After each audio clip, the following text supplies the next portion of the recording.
King of Gods. By Fast Food Restaurant, Kabanata 1546. Inside Job. Sa core ng Divine Kingdom, si Zhao Feng at ang malakristal na puting robe ay pinaghiwalay ng isang array. Brat, ikaw lang. Umuungal ang robe. Una, nagalit ito sa tono ni Zhao Feng. Ang unang tanong ay hindi ito nakaimik at ang pangalawa ay humihingi ng pseudo-ancestral artifact na makakasama ni Zhao Feng. Pangalawa, hindi ito naniniwala na nakaalis si Zhao Feng sa lugar na ito. Gusto mo ring umalis sa lugar na ito, di ba? Kung palalampasan mo ang pagkakataong ito, mananatili ka rito magpakailanman. Bahagyang tumawa si Zhao Feng, tila tinatamaan ang galit ng robe.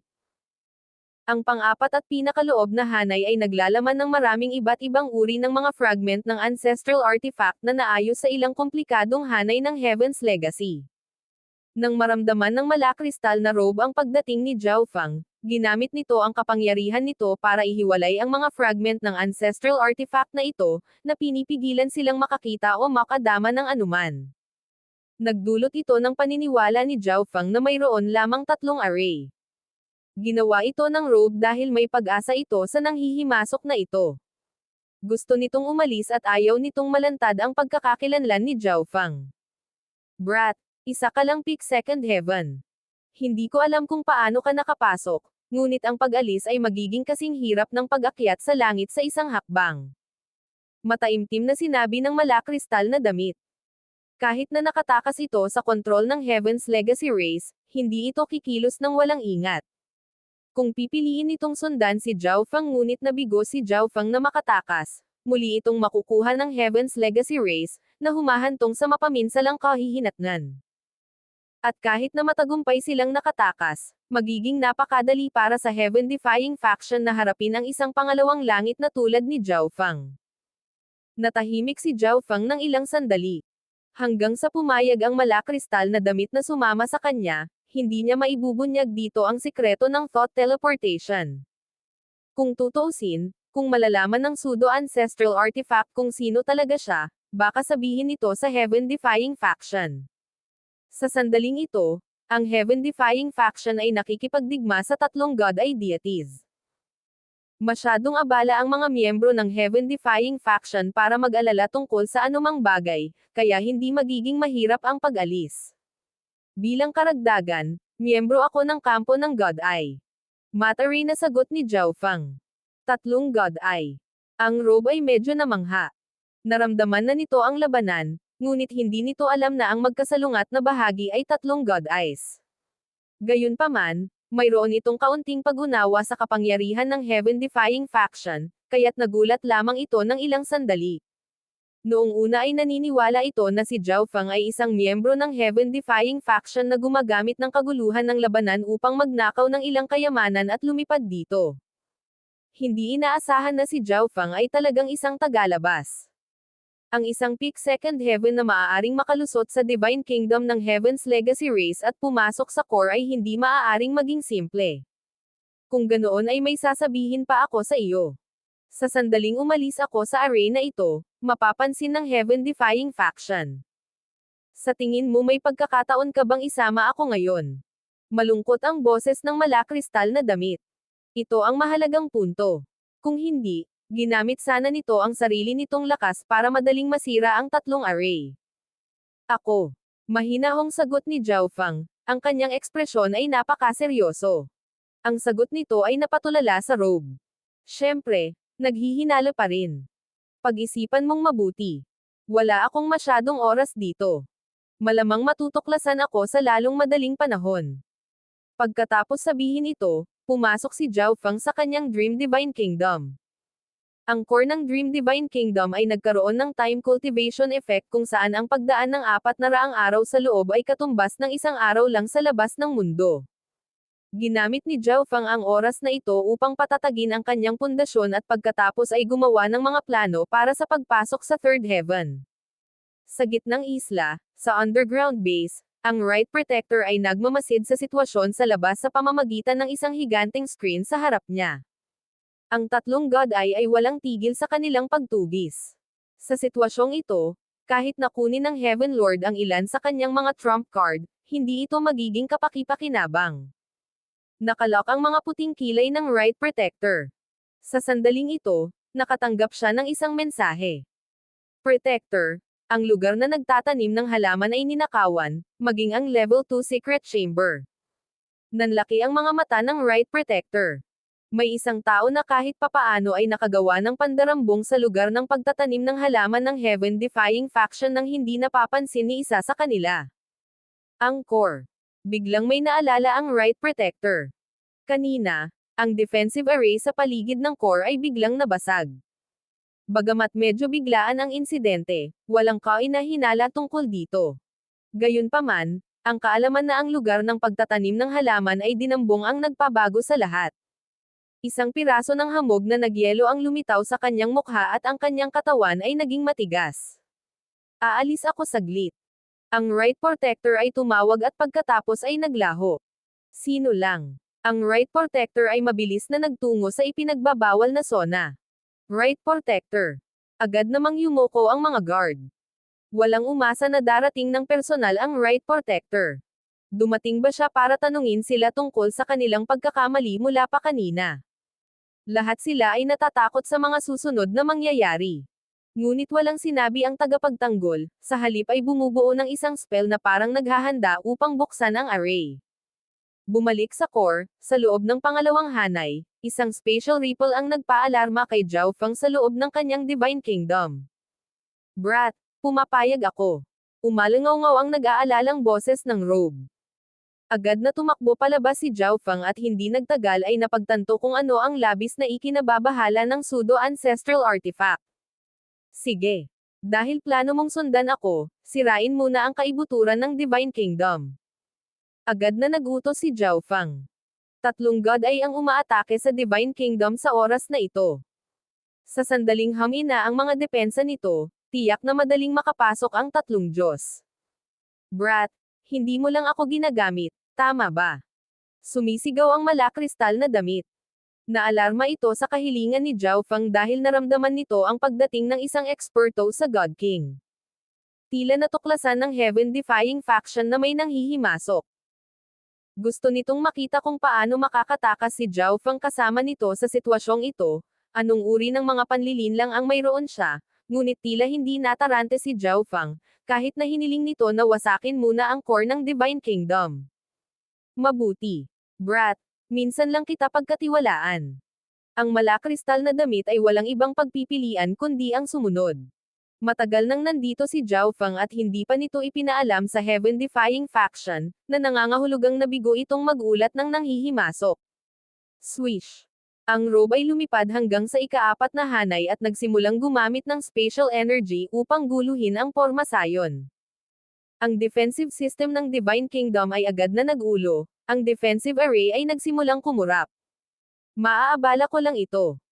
Sumigaw ang robe, at pagkatapos ay gumamit ito ng malakas na enerhiya ng space law para maningil sa ikatlong hanay sa isang streak ng ethereal na liwanag.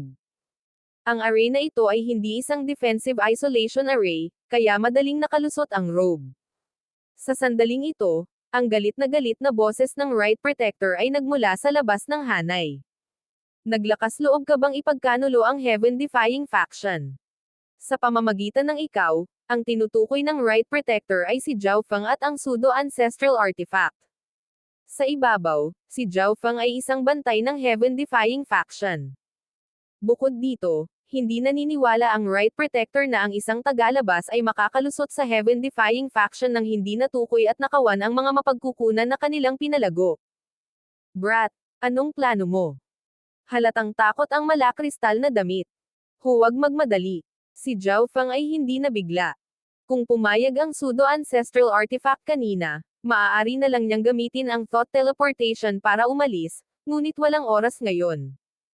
Gayunpaman, mas lumakas si Zhao Feng. Hindi na siya katulad ng dati, na hindi man lang niya kayang labanan ang God King Charflame habang nakikipagtulungan sa iba. Napatay na niya ang pinakamalakas na Divine Emissary. Ano pa ang isang God King? At kung siya ay may tulong ng isang pseudo-ancestral artifact, ito ay tulad ng pagbibigay ng isang tigre wings. Buzz. Sa isang kislap ng liwanag, nawala ang kanyang pagbabalat kayo, nabunyag ang kanyang tunay na anyo. Zhao Feng, ikaw pala. Tinitigan ng Right Protector ang mukha ni Zhao Feng na hindi makapaniwala. Ang Ninth God ay na kanilang hinabol ay hindi maipaliwanag na nakapasok sa heaven-defying faction Divine Kingdom, ninakaw ang marami sa kanilang mga halaman at mapagkukunan, at kahit na sinusubukang sirain ang core ng Divine Kingdom. Ang tamang tagapagtanggol ay nakaramdam ng matinding kirot sa kanyang puso. Medyo nagulat din ang malakristal na damit. Ang batang ito ay tila sikat. Gayunpaman, nang tanungin nito si Zhao Feng kung mayroon siyang plano, sumagot lang si Zhao Feng nang huwag magmadali. Nais nitong sampain ang damit. Isa lang itong peak second heaven. Ang kalaban niya ay isang God King, at siya ay nasa loob ng heaven-defying faction Divine Kingdom, pero sinasabi niya na huwag magmadali. Boom! Bang! Binuksan ni Zhao Feng ang Ninth God Eye at inilabas ang kanyang divine power at low energies. Ang malawak na agos ng enerhiya ng Primal Chaos ay nagsimulang gumawa ng kalituhan sa loob ng ipinagbabawal na zona. Zhao Feng, tumigil ka. Tinawag ng Right Protector. Ang kanyang mga mata ay kumikilos, na nagpakawala ng maitim na ulap ng ambon. Ang pseudo-ancestral artifact ay lubhang nakagambala sa operasyon ng core. Ang mga depensa ng Divine Kingdom ay mahina sa oras na ito, at kung ang isang malaking labanan ay magaganap dito, walang alinlangan na makakaapekto ito sa core. Boom! Bang! Crash! Ang buong heaven-defying faction Divine Kingdom ay nagsimulang manginig at umindayog. Natural na sinamantala ng tatlong God ay ang magandang pagkakataon na ibinigay sa kanila ni Zhao Feng. Biglang lumitaw ang isang puwang sa heaven-defying faction Divine Kingdom. Ang pagkasira ng Divine Kingdom ay nakaapekto sa hanay. Ang lahat ng miyembro sa loob ng hanay ay nagsuka ng dugo. Kasabay nito, sa kaibuturan ng Divine Kingdom, nabasag ang ikaapat na hanay, na nagpakawala ng mapanirang bagyo ng enerhiya. Umalis muna tayo dito. Agad na tumahol si Zhao Feng. Ang pseudo-ancestral artifact ay walang ibang pagpipilian maliban sa walisin si Zhao Feng at umalis. Hindi. Paano ito nangyari? Ang matinding puot ay lumitaw sa mukha ng Right Protector. Swish! Agad na tinugis ng Right Protector ang pseudo-ancestral artifact at si Zhao Feng. Kasabay nito, sa labas ng Divine Kingdom. Anong nangyayari? Namumula ang mukha ng Heaven Lord. Ano ang nangyari sa Divine Kingdom? Bakit biglang humina ang defensive array, na nagpapahintulot sa Space-Time God na magbukas ng butas dito? Hindi na niya kayang magpatuloy sa paglalakbay kasama ang Divine Kingdom. Napakalakas ng enerhiya sa antas ng Diyos. Kung makapasok ito sa puwang, maglalabas ito ng kapahamakan sa loob ng Divine Kingdom. Boom! Sa isang sampal ng kanyang palad, ipinadala ng Heaven Lord ang Divine Kingdom na lumipad ng ilang milyong li palayo. Sa loob ng Divine Kingdom, nagbaliktad ang langit at lupa. Si Zhao Feng at ang Right Protector ay nakasumugod palabas ng Forbidden Zone. Zhao Feng, papatayin kita. Ang Right Protector ay may masamang tingin. Ang kanyang kaliwang mata ay naglabas ng malawak na ulap ng ambon, at maraming itim na silhouette ang lumabas mula rito. Lahat sila ay samsara immortal bodies. Ang kanilang pinuno ay isang God King, at sa tabi nito ay dalawang Third Heaven at marami pang Second Heaven at First Heaven God Lords. Ikaw ang bumuhay sa Divine Emissary Chang. Nang makita ni Zhao Feng ang Right Protector's eye ni Samsara, gumawa siya ng hula. Ang Right Protector ay hindi sanay sa labanan. Ang kanyang tungkulin ay pamahalaan ang heaven-defying faction Divine Kingdom at buhayin ang ilan sa mga miyembro nito. Patayin. Sa sandaling ito, ang hukbo ng Life Sacred Land ay sumugod sa puwang. Kailangang harapin ng mga miyembro ng heaven-defying faction ang panlabas na kalaban na ito. Nakita mo, makatakas na tayo ngayon, di ba? Ngumiti si Zhao Feng. Sa sitwasyong ito, kahit na nalantad sila, hindi sila mapapalibutan ng buong heaven-defying faction. Bulag ka ba? Kaharap mo ang isang God King. Bulong ng robe. Gayunpaman, ang sitwasyon ay mas mahusay kaysa sa naisip nito. Ngunit ito ay masyadong mapanganib. Kung ang tatlong God Eyes ay hindi gumawa ng butas sa heaven-defying faction Divine Kingdom sa takdang oras, sila ay natapos na. Isang God King. Kaya paano kung isa siyang God King? Tumawa si Zhao Feng. Wala siyang ibang gusto kundi ang harapin ang Right Protector sa sandaling ito. King of Gods, Kabanata 1547. Pakikipaglaban sa isang God King. Sa labas ng heaven-defying faction Divine Kingdom, ang tatlong God Eyes ay nasa malayong standoff sa Heaven Lord. Ang iyong kapalaran ay Seli Aduna. Mamatay. Malamig ang tono ng Divine Punishment God Eye, walang pakialam ang kanyang mukha. Hahaha, kahit na Seli Aduna ang kapalaran ng heaven-defying faction, hindi mo ako mapapatay. Ang Heaven Lord ay malupit na tumawa. Hanggat hindi pa siya patay, hindi ito magtatapos. Swish. Nagwagayway ng kamay ang Heaven Lord, at lumitaw ang isang gintong saber na natatakpan ng kakaiba at simpleng disenyo. Naglabas ito ng aura ng isang pinakamataas na dalubhasa at nagpang-inag sa buong mundo.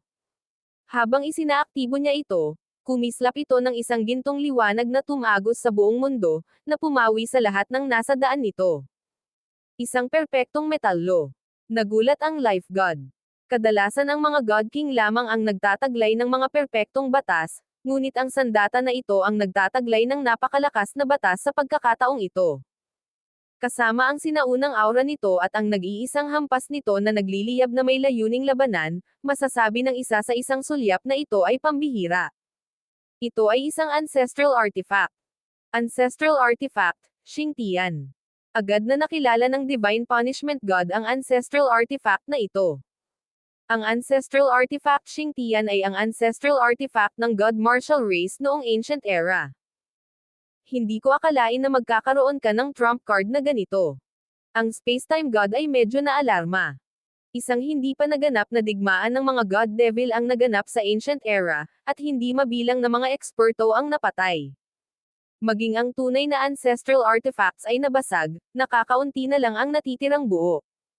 Para sa Heaven Lord na pigilan ang napakalakas na ancestral artifact sa mahabang panahon ay katibayan ng kanyang hindi kapani-paniwalang pasensya at pagtitiis. Sa sandaling ibunyag niya ang isang ancestral artifact, maraming iba pang mga God Kings, at maging ang mga Diyos, ay tiyak na mananabot para dito. Kahit na dati silang walang away sa Heaven Lord, pupunta pa rin sila para agawin ang ancestral artifact para sa kanilang sarili.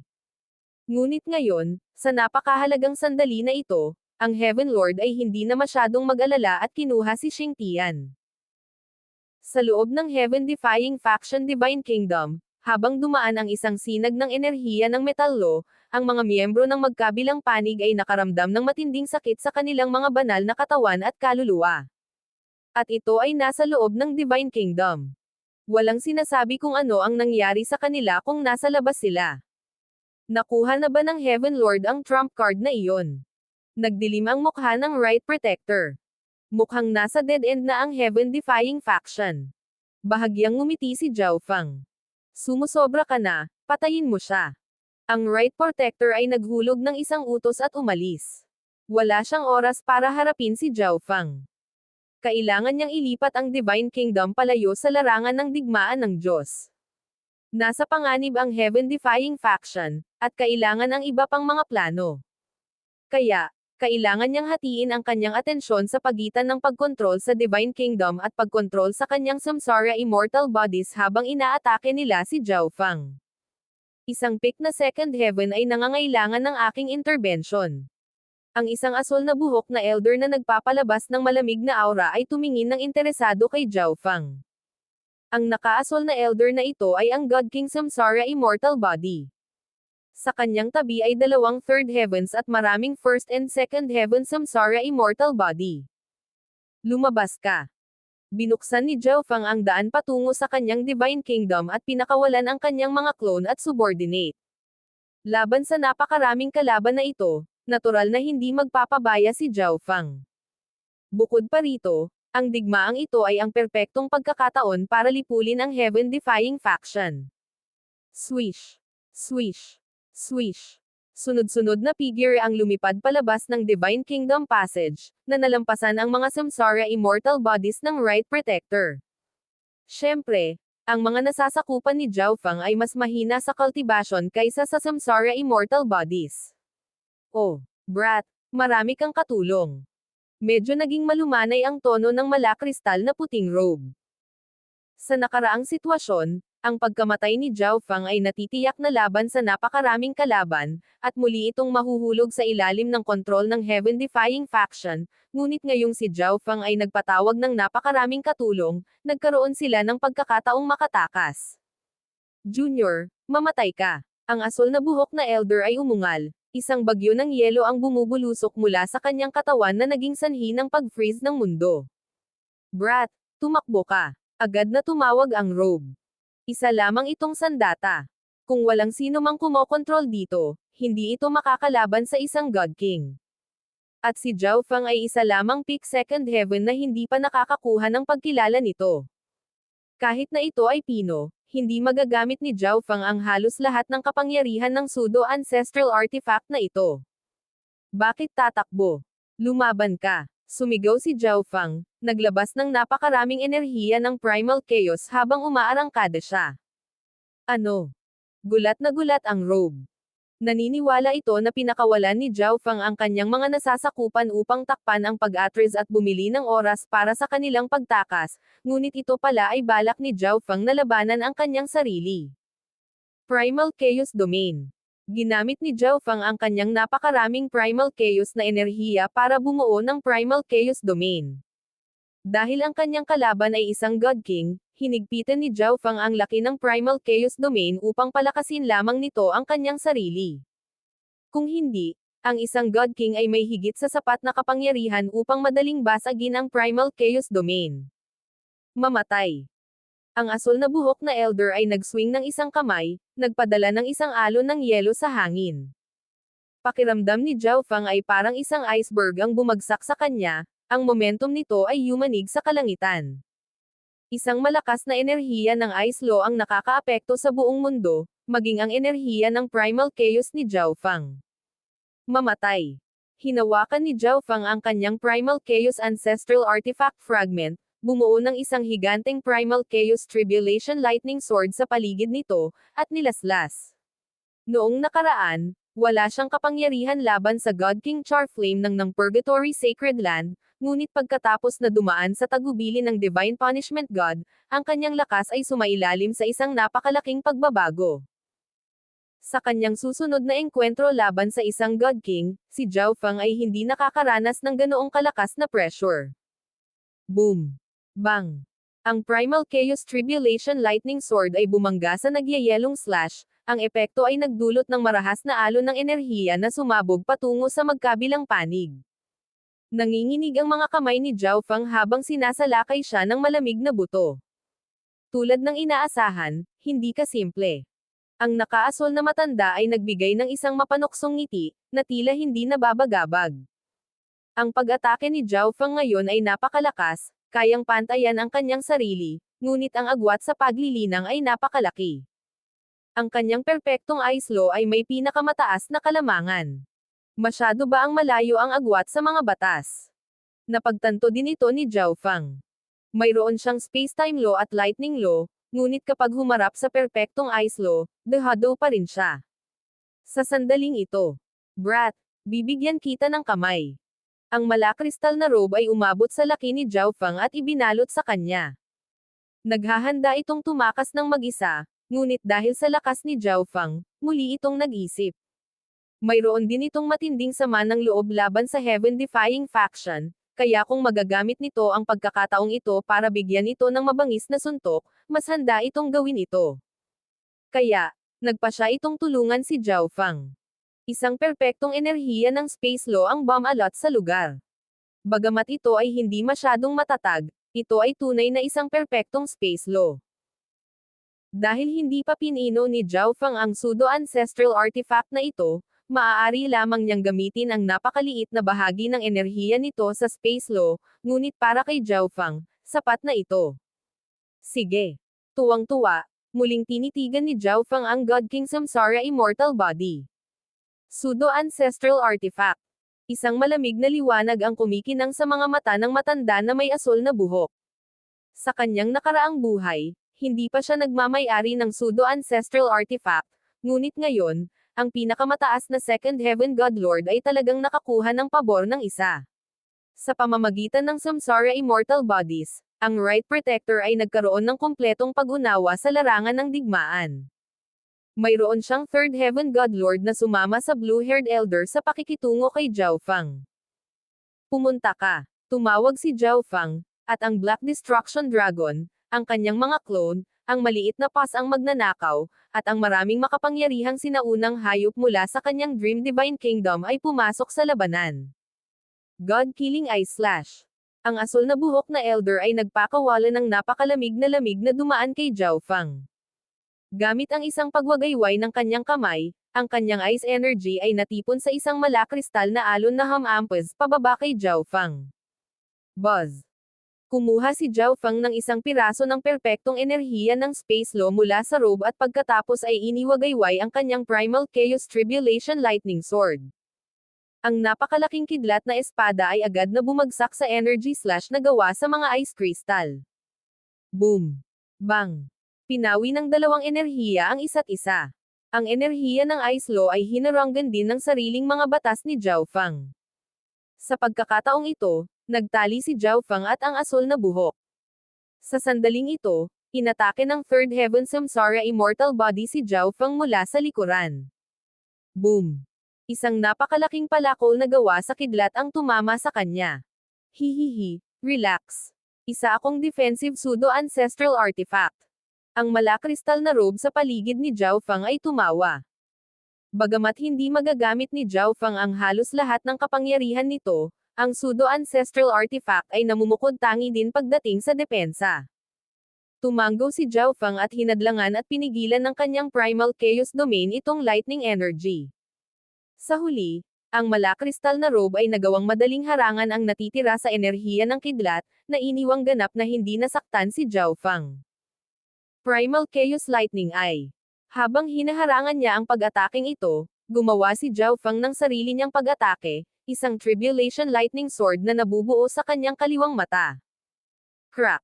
Tribulation Lightning Energy ay sumabog sa asul na buhok na Elder, nag-iwan ng malaking butas.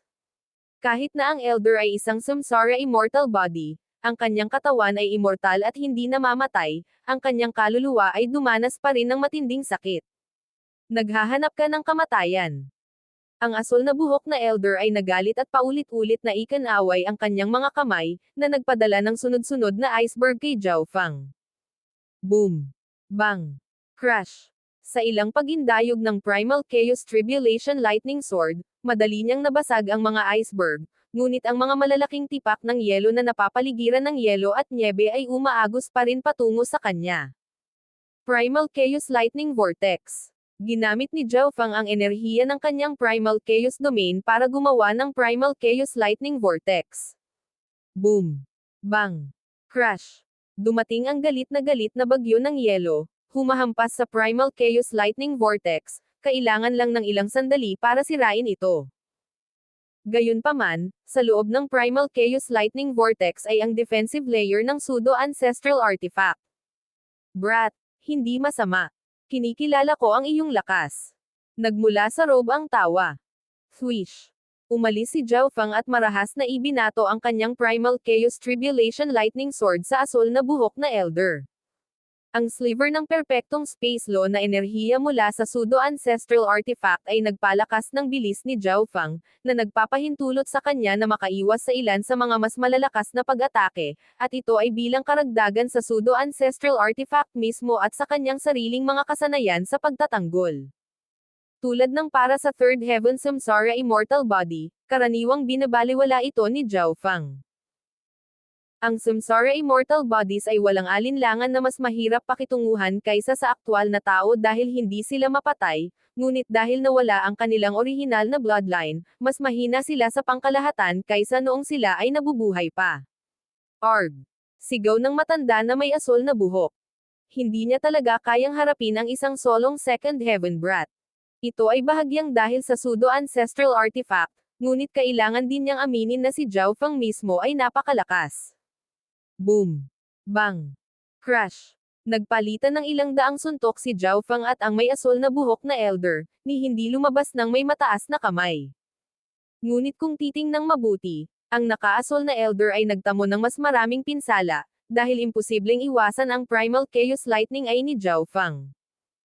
Gayunpaman, dahil ang Elder ay isang Samsara immortal body, ang kanyang katawan ay hindi mapatay. Wala ring plano si Zhao Feng na pumatay ng isang God King. Kung wala siyang pseudo-ancestral artifact, kailangan niyang gamitin ang lahat ng kanyang trump card para magkaroon pa ng posibilidad na lumaban sa isang God King. Ngunit kahit na wala siyang magagawa sa asol na buhok na Elder, ang katotohanan na siya, isang peak lamang na second heaven, ay nagawang saktan ang isang God King ay isang matinding kahihiyan para sa God King na ito. King of Gods, Kabanata 1548. Sa isang dead end. Ang apoy ng digmaan ay umusbong sa loob ng heaven-defying faction Divine Kingdom. Ang mga miyembro ng Life Sacred Land ay nakapasok na sa Divine Kingdom. At ang heaven-defying faction, dahan-daang nawawalan ng bentahe, ay nagsimulang gumawa ng mga hakbang sa pagtatanggol. Dahil ito ang teritoryo ng heaven-defying faction, mayroong maraming arrays, war weapons, at traps, kaya ang heaven-defying faction ay mayroon pa ring kakayahan para lumaban. Boom! Bang! Crash! Sa gitna ng heaven-defying faction, si Zhao Feng at ang kanyang mga nasasakupan ay nasangkot sa labanan sa Samsara Immortal Bodies of the Right Protector. Arg! Ang asul na buhok na matanda ay umungol at umungal. Ang kanyang mga kamay ay nag-iisip ng malalawak na bagyo ng yelo. Gayunpaman, si Zhao Feng, na may proteksyon ng pseudo-ancestral artifact, ay maayos hanggat siya ay hindi nasugatan ng nakamamatay ng matanda na may asul na buhok. Primal Chaos Lightning Eye. Lumingon ang kaliwang mata ni Zhao Feng, tinawag ang enerhiya ng Primal Chaos at enerhiya ng Tribulation Lightning. Crack! Isang tatak ng Tribulation Lightning Sword ang sumabog. Katawan ng matanda, nag-iwan ng malaking butas. Bilang isang Samsara Immortal Body, ang asul na buhok na Elder ay mabilis na nakabawi, ngunit ang kanyang kaluluwa ay napinsala pa rin. Gayunpaman, ang nakaasol na Elder ay isang God King at ang kanyang soul intent ay walang katulad na kapangyarihan. Ang isang ordinaryong Third Heaven ay mabigat na nasugatan o napatay ng Primal Chaos Lightning Eye ni Zhao Feng. Absolute Eye Seal. Ang mukha ng matanda ay naging mabagsik at walang awa. Upang masugatan ng paulit-ulit sa pamamagitan ng isang peak second heaven, kahit na namatay at naging isang Samsara Immortal Body, natagpuan pa rin niya ang kahihiyan na ito ay hindi matitiis. Hiss. Isang lamig ang bumalot sa hangin sa paligid ni Zhao Feng habang ang isang unos ng yelo ay nagsalubong sa kanyang paligid. Naramdaman ni Zhao Feng na bumababa na ang temperatura sa paligid niya at mas lalong bumababa. Kahit na may proteksyon ng pseudo-ancestral artifact, nakaramdam pa rin siya ng lamig na umabot sa kanyang buto. Tila ginagamit ng matanda na may asol na buhok ang lahat ng kanyang lakas. Ang walang hangganang yelo at nyebe ay nagtipon sa paligid ni Zhao Feng, na nagbabalak na ilibing siya magpakailanman. Dream Dimension Expansion. Umalis si Zhao Feng at sumikat ang mata ng enerhiya ng Dream Origin at nagsimulang kumikislap na may nakasisilaw na kinang. Agad siyang lumikha ng Dream Dimension at pinagsama ito sa espasyo sa kanyang paligid. Ang kapangyarihan ng Dream Dimension ay nagpalakas kay Zhao Feng sa lahat ng aspeto. Swish! Mabigat na Tribulation Lightning Energy ay sumabog pasulong, sama-sama sa Primal Chaos Domain sa paligid niya. Sa isang pag-iisip, ang enerhiya ng Primal Chaos Domain ay nabalisa at nagsimulang magbanggaan kasama ang walang hangganang yelo at nyebe sa paligid nito. Siyempre, hindi pa rin ito sapat para makayanan ang buong lakas na welga ng matanda na may asol na buhok. Ikinuyom ni Zhao Feng ang kanyang kamay, agad na lumikha ng ilang Primal Chaos Tribulation Lightning Swords sa loob ng kanyang Primal Chaos Domain. Whoosh! Iniunat niya ang kanyang kamay, pinaputok ang mga espada sa bawat direksyon. Unti-unti, ang ice energy sa paligid niya ay nagsimulang hamina, dahan-daang nililinis ito ni Zhao Feng. Dream Dao Energy. Ang matanda na may asol na buhok ay nagngangalit ang kanyang mga ngipin sa galit. Nakita na niya ang kapangyarihan ng Dream Dao sa trabaho noon. Sa kanilang Dream Dimensions, ang mga cultivator ng Dream Dao ay nagtataglay ng pambihirang lakas. Kung hindi, kahit na sa proteksyon ng pseudo-ancestral artifact, si Zhao Feng ay magiging walang hanggang natatakan sa yelo sa pamamagitan ng kanyang pag-atake. Sa underground base, Ang Right Protector ay pinagmamasdan ang pakikipaglaban ng asol na buhok at hindi napigil ang mapabuntong hininga. Walang magawa sa kanya ang mga ordinaryong God Kings. Ang nakaasol na Elder ay isang samsara immortal body, at ang kanyang hindi mapatay na katawan ay lubos na nagpalaki sa kanya na mahirap pakitunguhan. Gayunpaman, nawala sa kanya ang kanyang orihinal na banal na katawan at wala na ang kapangyarihan ng bloodline energy, ibig sabihin na ang kanyang mga kakayahan ay bumaba lahat kumpara sa orihinal. Alam din ito ni Zhao Feng. Ang kanyang pakikipaglaban sa asol na buhok na matanda ay hindi na mahirap, ngunit kung siya ay nakikipaglaban sa Illusion God Races God King Nethercloud o ang Left Protector, malamang na siya ay mahihigitan. Parehong outstanding ang dalawang iyon. Makapangyarihang God King. Gayunpaman, ginagamit din ni Zhao Feng ang asol na buhok na Elder bilang pagkakataon para maasa ang kanyang sarili. Kapag matagumpay niyang naabot ang Third Heaven, malamang na makakalaban pa niya ang top class na God Kings tulad ng God King Nethercloud. Boom! Bang! Crash! Mabangis na naglaban ang dalawa, nagpalitan ng ilang daang suntok na walang malinaw na resulta. Sa sandaling ito, ang hukbo ng Life Sacred Land sa wakas ay nagtagumpay sa pagpasok sa mga depensa ng Heaven-defying faction at ngayon ay umaatake na sa gitnang isla. Umatras. Ang Left Protector at Right Protector ay nag-utos ng dalawang Black Gold Warship, na puno ng mga miyembro ng Paksayon, at piniling umatras. Hindi na nila nagawang pigilan ang kaaway sa loob ng sarili nilang Divine Kingdom. Ang anumang karagdagang labanan ay walang kabuluhan. Ang asol na buhok na Elder ay umungol, binaril si Zhao Feng ng makamandag na titig, at atubiling umatras. Nagsimula ring tumakas ang iba pang samsara immortal bodies. Hindi itinuloy ni Zhao Feng. Pagkatapos ng lahat, napakahirap patayin ang mga samsara immortal body. Mas nag-aalala siya tungkol sa lupain ng Heaven-defying faction. Pagkatapos ng lahat, kahit na ang mga tao nito ay umatras, malamang na nag-iwan sila ng ilang kayamanan na wala silang oras upang dalhin sa kanila. Ang karamihan sa Life Sacred Land ay pumasok. Pagtugis, nakakaunti na lang ang natitira sa Divine Kingdom. Ang kapalaran ng Heaven-defying faction ay seliado na. Bumantong hininga ang malakristal na damit. Ito ay hindi inaasahan para sa kahit isang pangkat na kasing lakas ang Heaven-defying faction na magkaroon ng araw na ganito. Ngunit dahil ang kalaban nito ay tatlong God-eye deities, wala nang ibang nagawa pa. Nagtataka ako kung nagawang patayin ng tatlong God-eyes ang Heaven Lord, bulong ni Zhao Feng sa sarili. Dahil ang Heaven Lord ay hindi patay, hindi niya magagawang makapagpahinga ng maluwag. Bagamat hindi pa napatay ang isang Diyos mula nang lumitaw ang 8 Great God Eyes, tatlong Diyos na nagtutulungan ang dapat na makapatay ng isa pang Diyos. Sa labas ng Heaven-defying faction Divine Kingdom, ang mundo ay madilim at madilim. Mamatay. Hinawakan ng Heaven Lord si Xing Tian at nagpakawala ng gintong liwanag na nagpapaliwanag sa mundo.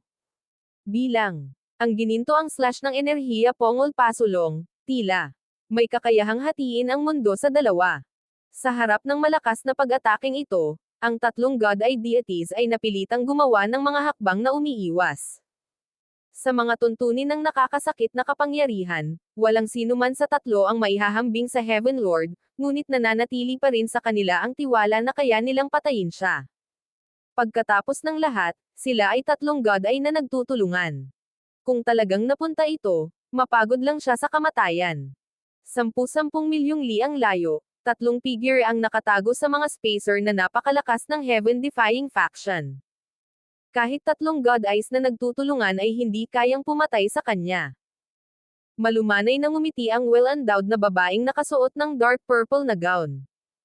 Hihihi, siguro naramdaman nilang tatlo ang ating pag-iral, kaya sa halip na makipaglaban hanggang kamatayan sa Heaven Lord, plano nilang ubusin ang may-ari ng Heavenly Dao God ay hanggang mamatay, patayin siya sa kaunting gastos hanggat maaari.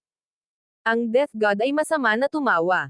Takot na maupo tayo sa gilid at aanihin ang benepisyo.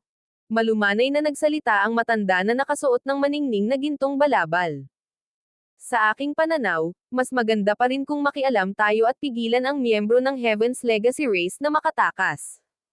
At kung direktang labanan ang pag-uusapan, mas malakas tayong tatlo. Bahagyang natawa ang babae. Silang tatlo ay ang Death God, Destruction God, at Samsara God. Ang Destruction God at Death God ay napakalakas pagdating sa pakikipaglaban habang ang Samsara God ay maraming samsara immortal body na nagpahirap sa kanya na harapin. Ang panig ng Divine Punishment God ay may Life God, na nagpapahusay sa kanila pagdating sa mahaba at malalapit na labanan, ngunit sa mga tuntunin ng lakas sa pakikipaglaban, silang tatlo ay talagang may kalamangan. Ayos lang. Ang Xingtian na ito ay isang ancestral artifact na nababagay sa aking panlasa. Ang mga mata ng Destruction God ay kumislap ng may determinasyon. Sige, pagkatapos ay gawin natin iyon. Matatag na ipinahayag ng Death God.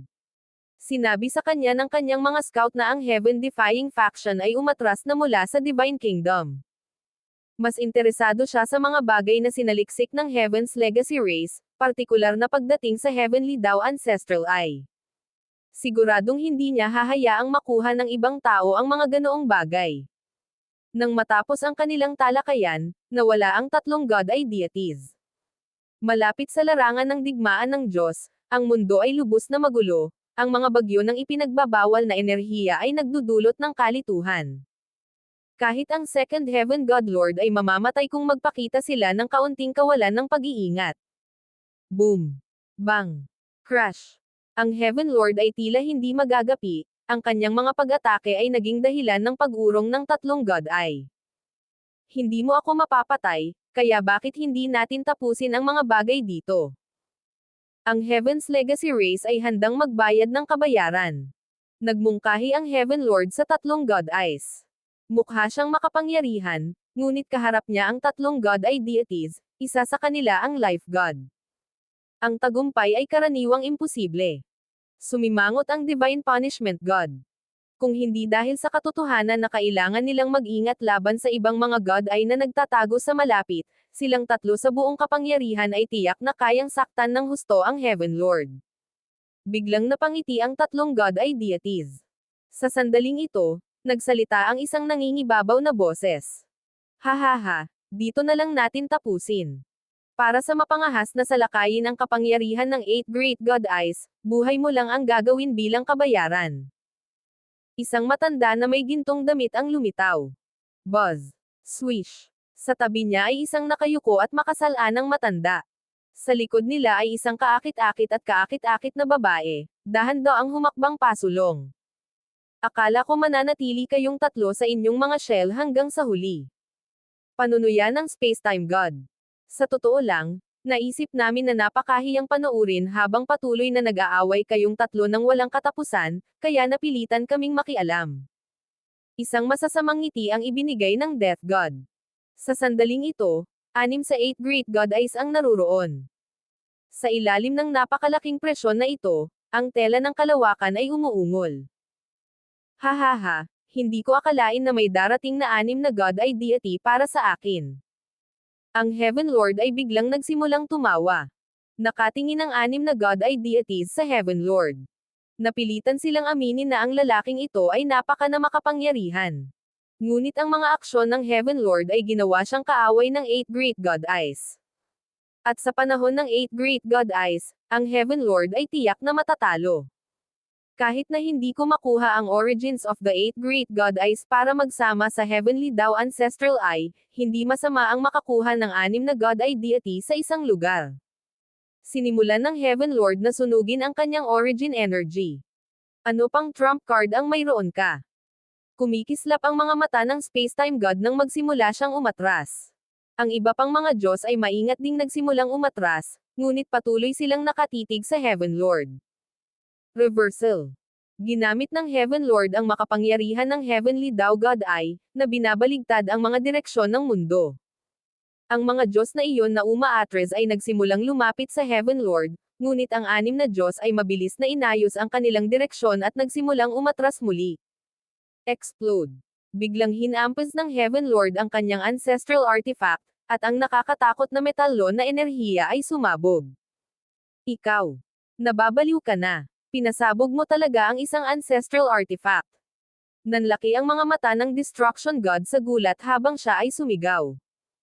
Nagustuhan niya ang ancestral artifact na ito, ngunit bago siya mamatay, pinili talaga ng Heaven Lord na sirain ito. Bagamat ayaw niya, ang Destruction God ay napilitang umatras. Ang pagsabog ng isang ancestral artifact ay hindi dapat maliitin. Mamatay. Ang Heaven Lord ay nagbigay ng isang desperadong ngiti habang siya ay nagsimulang mawalan ng lakas kasama ang kanyang origin energy. Boom! Bang! Ang ancestral artifact Xingtian ay sumabog, nagpadala ng isang cataclysmic na enerhiya sa buong mundo. Ang langit at ang lupa ay nabasag, lahat ay bumalik sa alabok. Maging ang heaven-defying faction Divine Kingdom, na matatagpuan sa napakalayo, ay nahuli sa shockwave. Nadama ng mga nanatili sa loob ng Divine Kingdom na may mali. Thump thump. Thump thump. Nagsimulang magpintig ang kaliwang mata ni Zhao Feng bilang babala kay Zhao Feng. Umalis muna tayo sa lugar na ito. Kinuha ni Zhao Feng ang kanyang mga subordinate pabalik sa Ancient Dream Realm at tumakas kasama ang pseudo-ancestral artifact. Sa labas, ang mundo ay nasa kaguluhan, napunit ng mapangwasak na bagyo. Anong nangyayari? Sa gulat, lumipad si Zhao Feng. Malapit sa pagsabog ng ancestral artifact, ang 6 na God Eye deities ay mas masahol pa sa pagsusuot, ang kanilang mga katawan ay punit-punit. Gusto mong tumakbo. Agad na hinabol ng 6 na Diyos. Nararamdaman nila na ang Heaven Lord ay hindi patay. Sa halip, tumakas siya bago pa man sumabog ang ancestral artifact. Talagang sinira niya ang isang ancestral artifact. Ang Destruction God ay may hitsura ng puot sa kanyang mukha. Hindi ba ako makakatakas? Ang mukha ng Heaven Lord ay namumutla habang siya ay malungkot na bumantong hininga. Bagamat pinasabog niya ang ancestral artifact, hindi niya napatay ang alinman sa 6 na God Eyes, itinulak lamang niya ito pabalik. Gayunpaman, ang Heaven Lord mismo ay nasugatan ng husto. Mabilis na lumalapit ang 6 na Diyos. Arg! Ang Heaven Lord ay umungal, at sa pamamagitan ng isang kaway ng kanyang kamay, ang heaven-defying faction Divine Kingdom ay lumipad patungo sa kanya. Dahil matigas ang ulo mo, sabay tayong mamatay. Ang mukha ng Heaven Lord ay nagliwanag sa kabaliwan at kawalan ng pag-asa. Buzz! Buzz!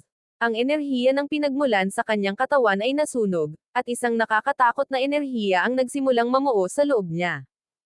Lumipad ang heaven-defying faction Divine Kingdom sa kanyang tabi. O hindi. Ang 6 na Diyos ay agad na nakaramdam ng masamang pag-iisip. Mamatay ng magkasama. Isang enerhiya na maaaring magwasak sa mundo ay sumabog mula sa katawan ng Heaven Lord. Pinili din ng Heaven Lord na pasabugan ang heaven-defying faction Divine Kingdom. Boom! Ang pagsabog ay pamunit sa mundo, pinaikot ang lahat sa kawalan.